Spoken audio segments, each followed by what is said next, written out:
can see myself. All right, bet. So just the receiving core, kind of tell us what you've seen, starting with Jamal, I guess. He looks like he could be a special talent. Yeah, I think those guys playing some good football right now. Jamal's doing some good stuff. Excited about the future, you know what I'm saying? I just want to see these guys continue to develop and do things the way we want it done.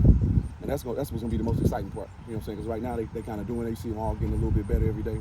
Jamal kind of leading the group right now, but, time will tell. It seemed like last year, at times, depth was a concern at the receiver room, and now you've got a lot of it.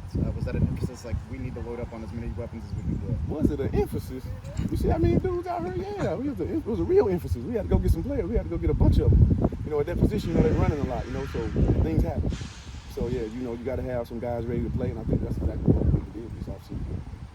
Some things have already happened in camp. Do you still expect Cam Brown, C.J. Smith, Dixon Field, are all those going to be back by the start of the season? Yeah, I'm hoping those guys are back, but, some stuff is kind of above my pay grade. That's one of the Ryan Walters questions. I don't get into those. I just coach the dudes that come out here. I smile at all of them and coach them hard. I let Coach Walters handle all that stuff. You're the associate head coach? Yeah, you know what that means. I just wait for the head coach to come around and then I smile.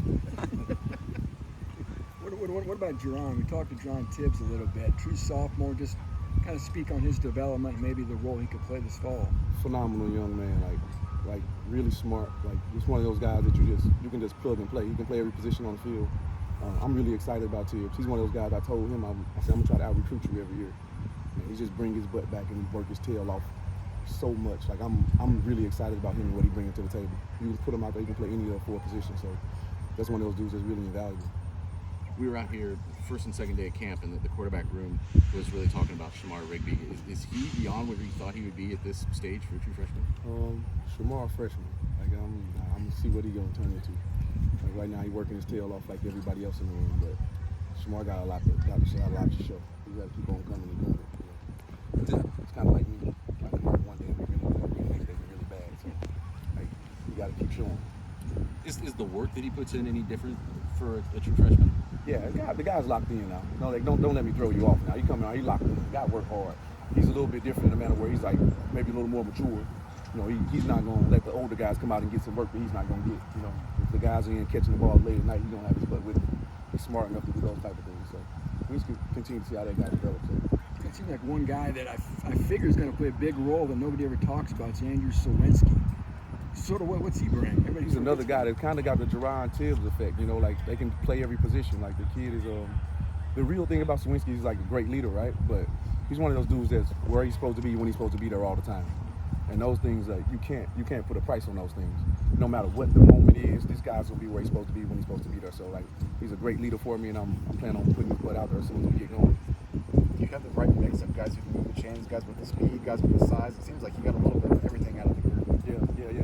The plan was try to get a little bit bigger too, But I think we definitely found a way to get a nice little mixture there, and we'll see how these guys continue to mesh. Like things have been going well, but you know how that is. You just got to continue to mold it and keep it going. Will you get something out of Leland Smith this fall? Better get something out of Leland Smith. Leland Smith came a long way to come here. Yeah, I think Leland Smith gonna do some good stuff every day. You see Leland get better though. Like at the beginning I was all over him. And now every day you kind of see him like picking up new things. Like this kid, I think he's gonna help us. We've been talking about individuals, but as a group, what do you like, dislike about the group? What I like about it, you got some strong leaders in that group. A couple guys that are more spokesman type. You got a couple guys like Jamal Edwards just go to work. Like he's not gonna say a lot. The guy come out here and just put in the work every day. So I think it's a great mixture of guys. Like you don't have many guys out here that's a guy like egos and stuff like that. Those guys are working hard, playing hard, and all playing together. So we'll see how that continues. What does the competitiveness against this group of defensive backs in particular show you about your group? The one thing about you can't come out and have a day off with these guys. Like the DBs we have now, like some ball players. So if you come out and you off, they gonna take over now. So you got to come out ready to go every day. And I think that's one of those things that continue to motivate my guys. They know you can't take a day off or take a play off. Like those guys, they'll take advantage of that. So I think it's a nice back and forth between the groups. Who's won most of the battles, the DBs, the wideouts? The wideout coach. Come on now, I know you see them boys going up top over there. Yeah, no, I'm just joking, but no, it's been real competitive, and I enjoy that. Coach, we gotta get you to open up. Show your personality. That's what I was saying too, bro. I was saying the same thing.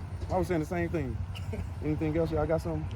What did CJ and Denylon bring from programs with championship pedigree that just they've seen what it takes to be at that level? Oh, those guys, man, like they came in here, those guys, like, for their age, those guys are really mature. You can tell that they've seen what it looks like. So those guys, they always have some real good impact. Same as Cam Brown, you know. Another guy that came from a good place and really smart, really intelligent, and he brings some things that we watch a film. I'm just not in the room just holding the clicker, you know. Those guys are talking, those guys are teaching the young guys, and that's one of those things I think that's a little bit different. You're starting to see everybody grow together a little bit. Have they showed you their national championship rings? Nah, Coach, I'm trying to get my own, Coach. I don't even looking at other people's jewelry. Have you seen any kind of ripple effect through the roster just to have guys like that around? No doubt about it. No doubt about it. You can see it. You can see it all over the place. It's not just in my room, but you see it. You see it in the DB room, like we talked about.